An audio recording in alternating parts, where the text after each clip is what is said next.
Hello, everybody. Welcome back to Shit You Wish Your Building Did. This is the podcast where technology experts tell you how to make your building smarter. Today, we are speaking to Rob Murchison, co-founder of Intelligent Buildings, a US-based real estate advisory firm. We need to talk about cybersecurity insurance for commercial buildings. Why? Because a growing number of insurers are excluding cyber events from their policies, and many building owners could be self-insuring but don't even know it. So stick around for this important conversation with Rob.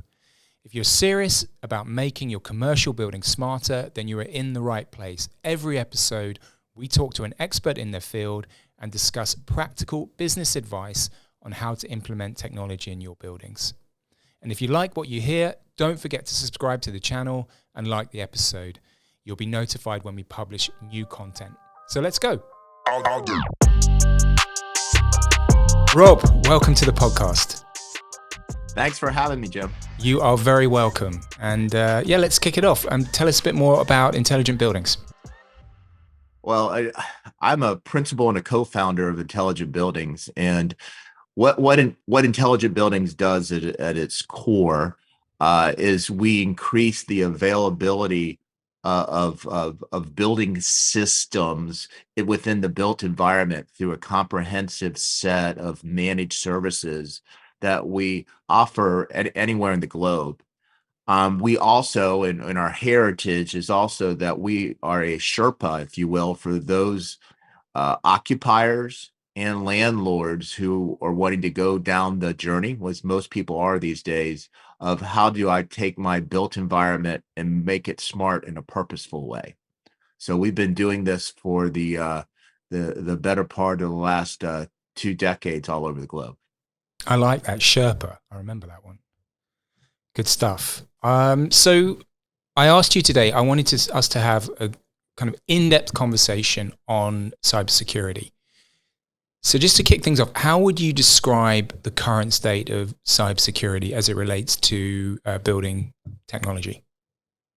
Wow, I mean, a lot of cases just non-existent, I hate to say. But I think important to put that in a little bit of context, if you will. It's good to sort of look back in time.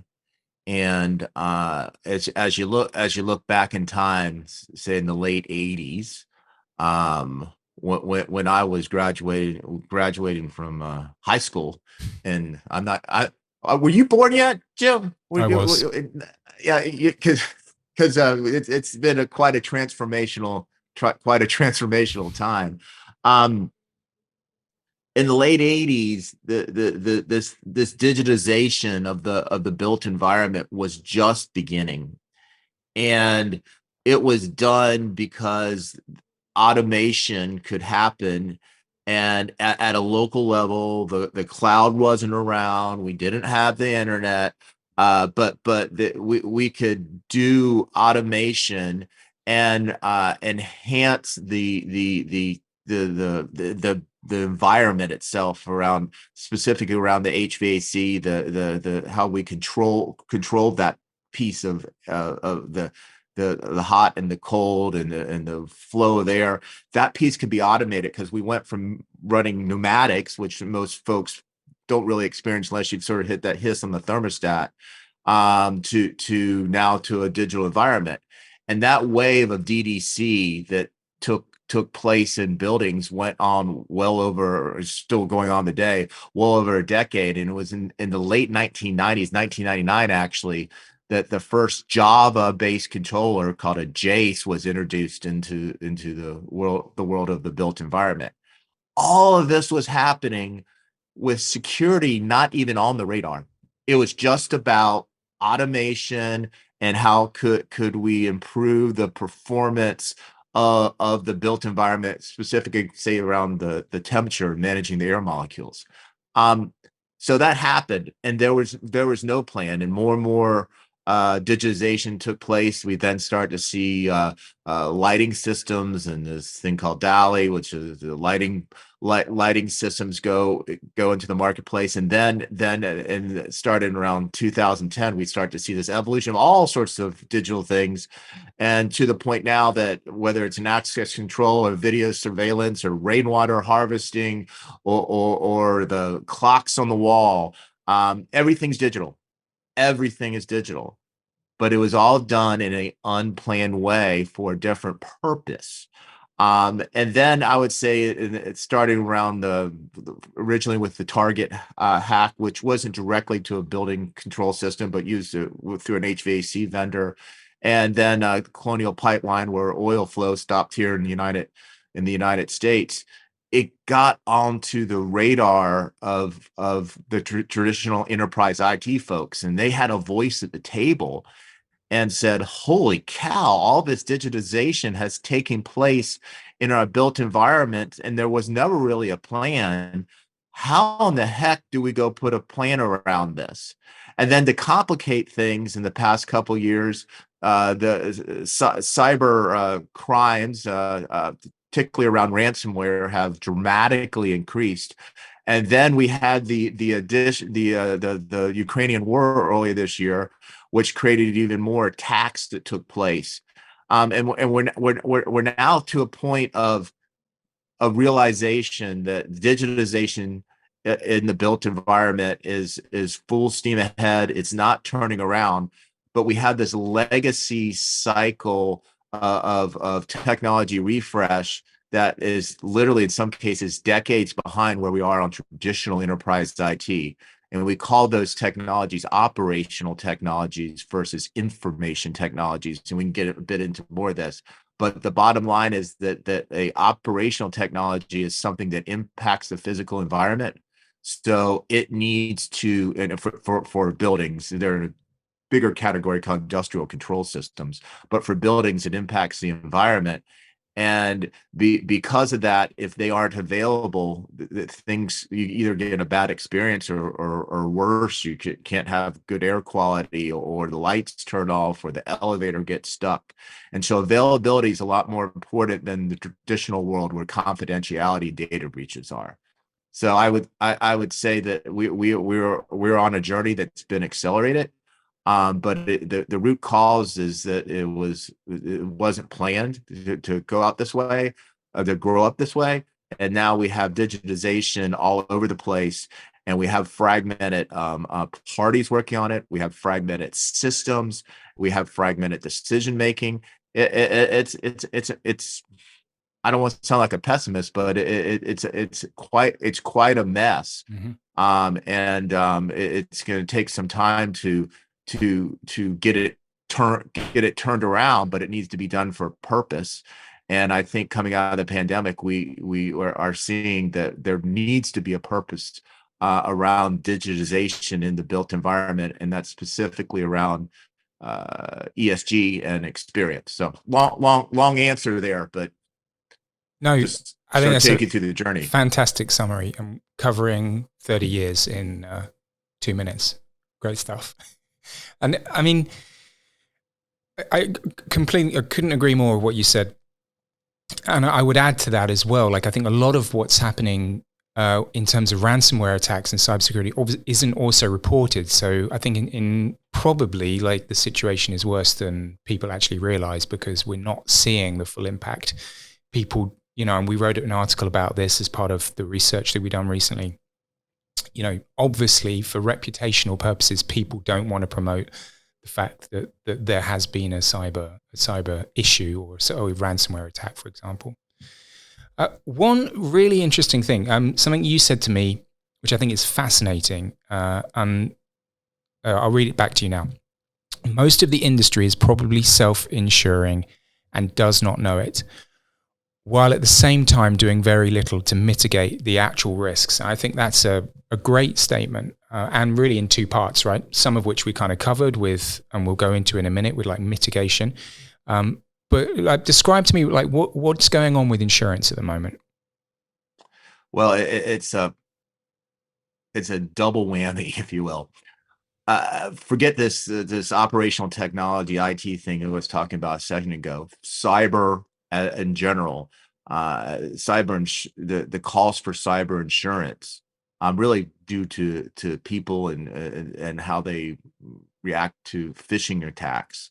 Has skyrocketed. It's just extremely expensive.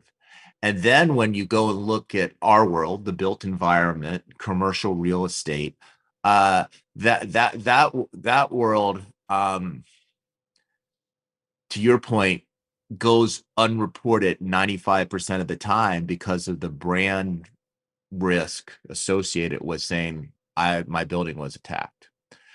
Um, all that is happening, and insurance rates, mainly because of cyber and some natural disasters as well, are going up. And if you have uh, a quarter, 250 million euro asset, and you got to insure it in some way.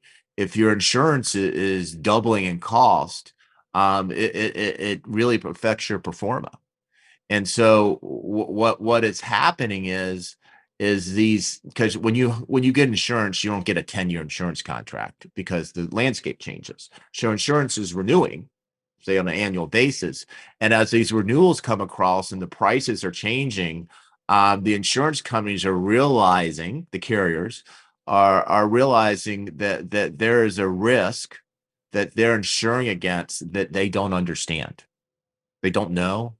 And so what happens is to the insured, is the riders are getting inserted into these new insurance contracts, and they're not insured anymore because the carriers, it's not because they're trying to do something in a malice way. They're just saying, I don't understand the risk, therefore I'm going to not insure that.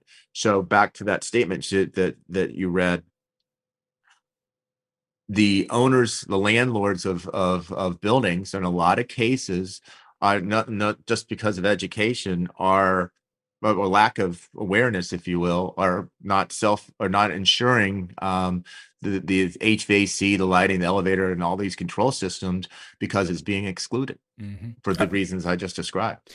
And what are you advising your clients to do, the building owners and operators, about this? Figure out what you got.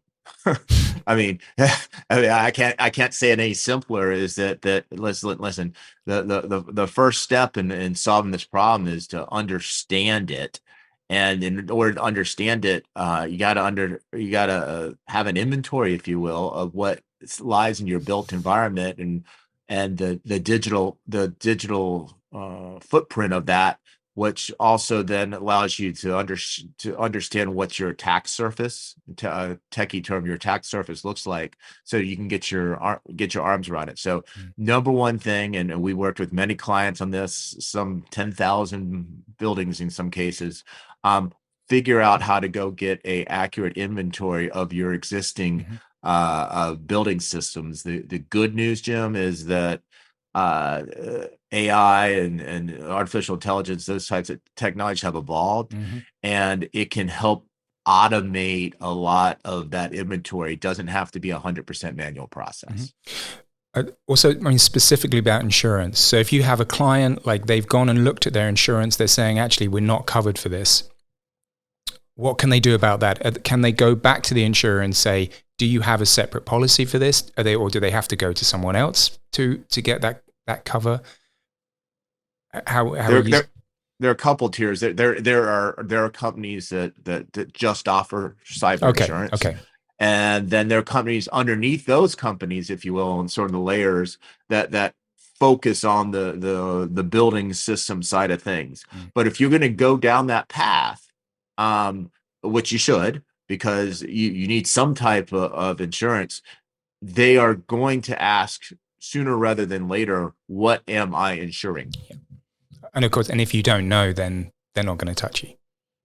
Yeah, but it makes logical sense. Yeah. And so I think there's a growing number of landlords that are realizing that, and therefore they're looking for cost-effective ways to not only know what I have right now, but also what do I do? Because you can never prevent. Let's to be clear, there's no magic answer to preventing a cyber event. If someone wants to break in, they're going to break in. Mhm. Bad guy, we'll figure it out. But if that happens, you need to have a quick path to recovery. And so simple things like making sure your systems are backed up, or making sure your software, the firmware on these devices is current, or is there an overall policy that your vendors, the different fragmented vendors that work on your buildings, is there a policy that they're following? Doing some simple things like that can not mitigate, which we can completely get rid of, but can do some compensating controls so that you minimize your risk exposure. No, absolutely. Therefore, That's your some insurance. fantastic advice there. And we were talking about mitigation, and you're saying, know what you have on your network. And again, something that came up in our research and that you've talked a lot about is network scanning. Yep. And you've talked as well about this difference between passive and active scanning of networks. Can you describe that for us and what you're advising your clients on that? Well, sure. We're gonna get a little technical. We are getting here. a bit technical. Yes. But it's important. It's important. So one of the misunderstandings and quite frankly, a frustration point between traditional enterprise IT, I call all digital mindset, and the facilities or the operational technologies, that stuff that impacts the physical environment, is that everything should be IP everywhere. So you and I we're thousands of miles apart, talking over the internet, flowing lots of bits of data, but the amount of data that we're flowing is probably order of magnitude higher than what an HVAC system needs to operate in a building, because they're just a few data points versus video and sound and all that stuff. But the mindset is from a traditional IT folks that, well, I can do this. You mentioned this active and passive. I can just do this active thing, and I'll go scan the entire building system network for to go get that inventory, if you will. And I'll do some analysis. I'll do some quick analysis like I do for my PCs and my printers and my wireless access points. And there's this thing called SNMP, Simple Network Management Protocol, and that'll fix it. We can point to dozens of situations where that active scan took place on building systems that, by the way, we talked about have been evolving from digital since late 1980, say 1989, that in some cases still exist in the building because of the life cycle of these things. And when they do that, the system breaks. And it happens over and over again. And we have customers that unfortunately happened in a new construction building, just did open up, and they spent hundreds of thousands of dollars repairing the building systems because they did this active scan on building system devices that just can't take that much data. So in order to go get that inventory and to go do that at scale, you can't go out there and query, because that's what kills things. You have to just listen. And that's what a passive scan is. A passive scan is just listening to that existing network traffic, and then using AI that I talked about earlier to go look at the signatures of the data, the passive, and build and continue to build a library so you can go recognize, based on just how the device is talking, what type of device that is. And that is how you go get inventories without breaking your building systems. Mm-hmm. And it's really important. Yeah, no, that's that's great. And actually it's not something I think that gets talked about that much. So I think it's really something that people can take away from this conversation. And at least if it comes up with your team, like in the future, like that's something to consider. Yeah. And something in the research that we've done, which I think interesting, and we're talking a lot about mitigation of this risk. We know we can't completely stop cyber attacks. It's not possible. These things happen. It's about mitigating the risk. But what I see, I think sometimes is, well, that there is really isn't a willingness, right, to kind of take this subject on, like really tackle it as an industry. And I think one is one of two things. One, people don't really understand it, and therefore are a little bit afraid of it. So what I think I'm saying is it's really not a technical problem or just a technical problem. It's also a people problem, right? For sure. For sure. What can we do to kind of move this forward, at least to get people, talking more about cybersecurity, and at least being more proactive instead of reactive? Well, there's carrots and there's sticks. I mean, I hate to break it down to those two simple worlds, and I would say the smart building movement in general has generally been a carrot led for a long time. Something I should do, but it had some optionality to it because of the current global economic environment. There's several three, I would say,